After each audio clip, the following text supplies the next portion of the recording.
Good afternoon and welcome to Agent Armour Accounts and Tower House Wealth Management review of the autumn budget. This being the first Labour budget, it's certainly going to be an interesting one.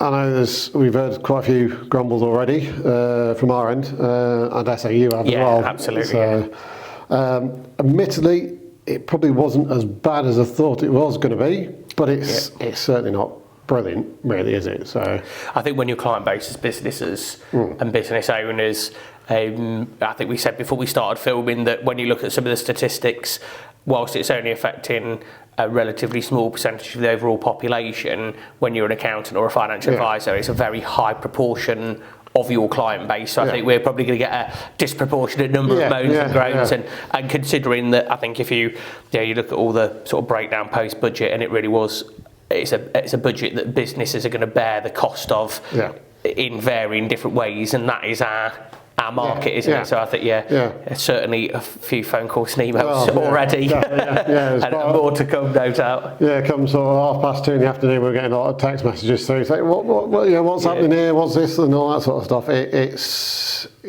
Again, we certainly SME, because obviously we focus a lot on the SME and owner managed business market and stuff like that, is that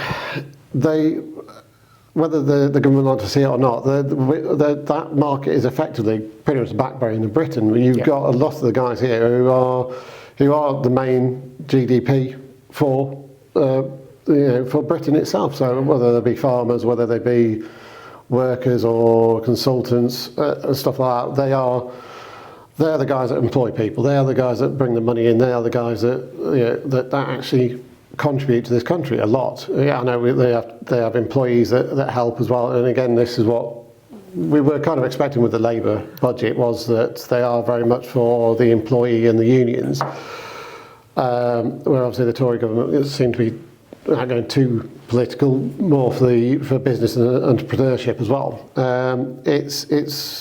Yes, they've gone down the track of they're not affecting the working man, but again, they didn't seem to include the owners of businesses into that as well, because a lot of those guys are the working man as well. And again, there's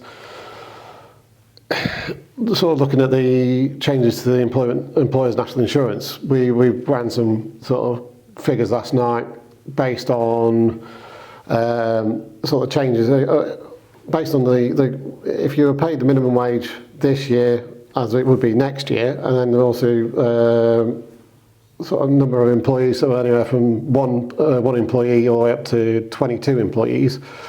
Between sort of 3 to 6 employees, yes, you'll be better off. But once you go over that 6 employees on 37.5 hours a week on the new minimum wage for the 21 plus, you're actually going to start being worse off to the point when you hit 22 employees, you're almost £12,000 worse off, because you just there's not those breaks there anymore. Again, it's huge. I think one positive within there is that, as we were saying before we started this has been a budget of speculation, and I don't think I've ever heard more rumour coming into a budget. I think it'd probably be useful to look at some of the things that didn't change, and namely one for us from our perspective was the rumour about getting employer NI onto employer pension contributions, which that would have raised to the tune of £20 billion. We're really pleased they've not gone down that route. One, because it would be, I think it'd be ludicrously complicated to administer, and I think it would require a lot of change in the tax system.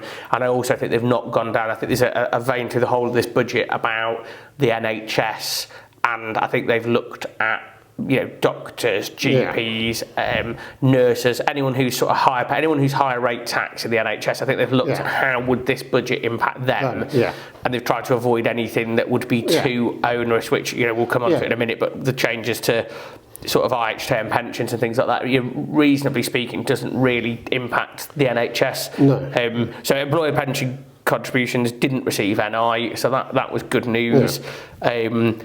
Tax-free cash on pensions, that stayed at just under £270,000. which is the lump sum allowance, as it's now referred to. That's what we've had since April this year. So for anyone who's not come across that before, the maximum lump sum you can have from a pension tax-free is £268,000. And obviously there's a huge amount of speculation, numbers between 100 and 150,000 being noted as a potential cap. Yeah.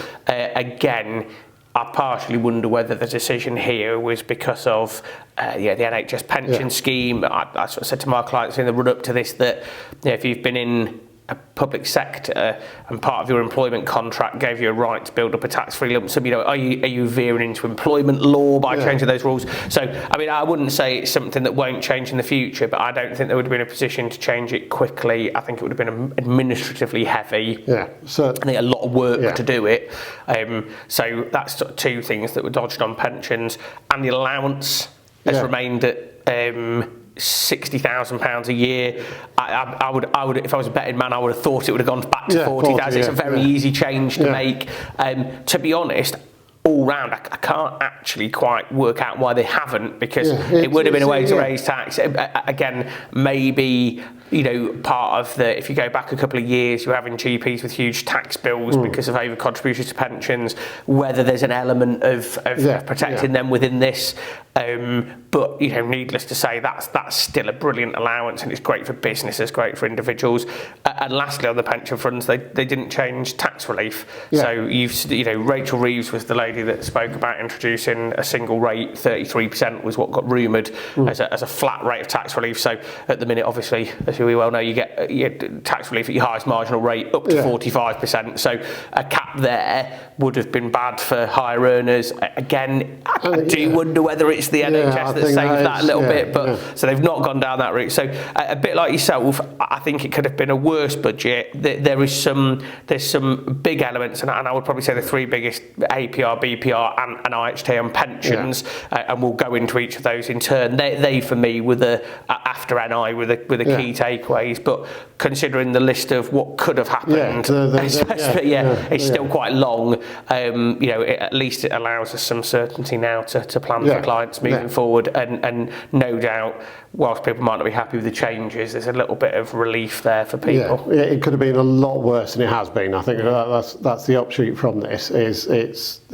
They could have gone after salary sacrifice pensions. If they did, then that would have then affected the NHS pension schemes, which then would have affected the doctors, the nurses, which were what they were trying to sort of tout themselves as being supportive of, obviously negotiating the new pay increase deal and stuff like that. And then if they turned around and said, right, well, we're going to remove your salary sacrifice allowances for your pensions, it would have been political suicide, really, wouldn't it?